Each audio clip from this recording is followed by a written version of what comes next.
এই অঙ্কটিতে বলা হয়েছে যে একটি পণ্যে লিখিত মূল্যের উপর 10% ছাড় দিয়েও 17% লাভ করে। কোনো ছাড় না দিলে তার শতকরা কত লাভ হবে?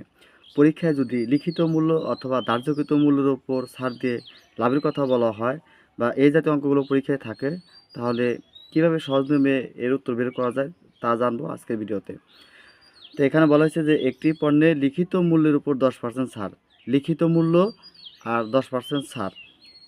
এই যে লিখিত মূল্য আছে, লিখিত মূল্যকে ধার্যকৃত মূল্য বলা হয়। এখানে লিখিত মূল্য না থেকে ধার্যকৃত মূল্যও থাকতে পারে কথাটা। তো লিখিত মূল্য এর সাথে পরবর্তী যে সম্পর্ক সেটা হলো বিক্রয় মূল্য। লিখিত মূল্য এবং বিক্রয় মূল্য দুটো কিন্তু একসাথে আসবে। কেননা একজন দোকানদার বা যখন কোনো পণ্য বিক্রি করেন তখন লিখিত মূল্য বইয়ে কত লেখা আছে সেটা দেখে কিন্তু বিক্রয় মূল্য নির্ধারণ করেন। তো আমরা এভাবে লিখব যে লিখিত মূল্য, বিক্রয় মূল্য। তো এখানে কি বলছে যে লিখিত মূল্যের উপর 10% ছাড়। লিখিত মূল্য ছিল 100 টাকা।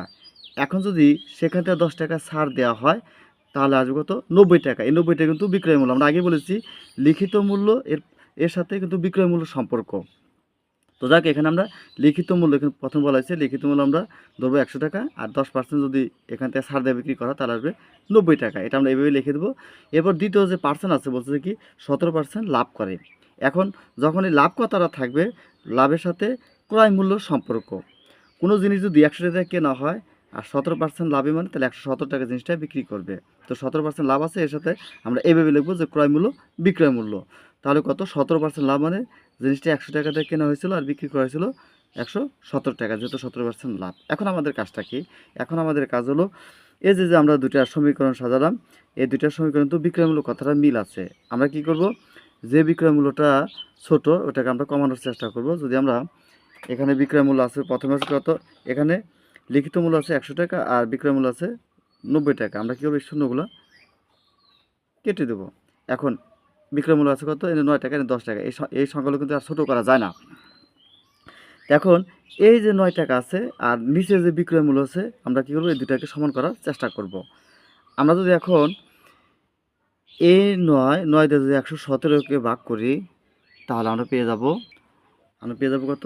13। 9 দিয়ে 17কে যদি আমরা ভাগ করি তাহলে আসে কত? 13। তা আমরা এই 13 দিয়ে এই দুটো সংখ্যাকে গুণ করব। 10কে যদি আমরা 13 দিয়ে গুণ করি তাহলে আসবে কত? 130। একইভাবে 9কে যদি আমরা 13 দিয়ে গুণ করি তাহলে আসবে কত? 117। কারণ যেহেতু আমাদের এই বিক্রয় মূল্য কিন্তু উভয় জায়গা থেকে মিলাতে হবে, তাহলে আসবে 117। অর্থাৎ এভাবে দুটা সমীকরণ সাজানোর পর এরপর আমরা বিক্রয় মূল্যকে মিল করার চেষ্টা করব। এখন উভয় পক্ষেই উভয় সমীকরণে বিক্রয় মূল্য কিন্তু 117 টাকা, আর লিখিত মূল্য কত ছিল? 130 টাকা। ক্রয় মূল্য কত? 100 টাকা।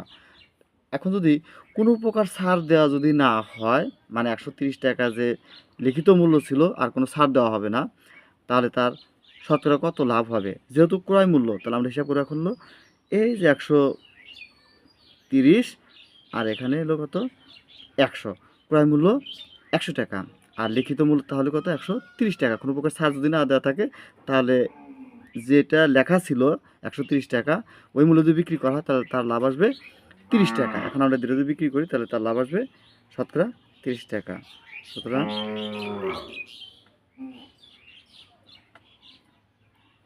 শতকরা লাভ 30 টাকা। তো এই জাতীয় প্রশ্নের উত্তরগুলো আমরা এভাবে বের করার চেষ্টা করব।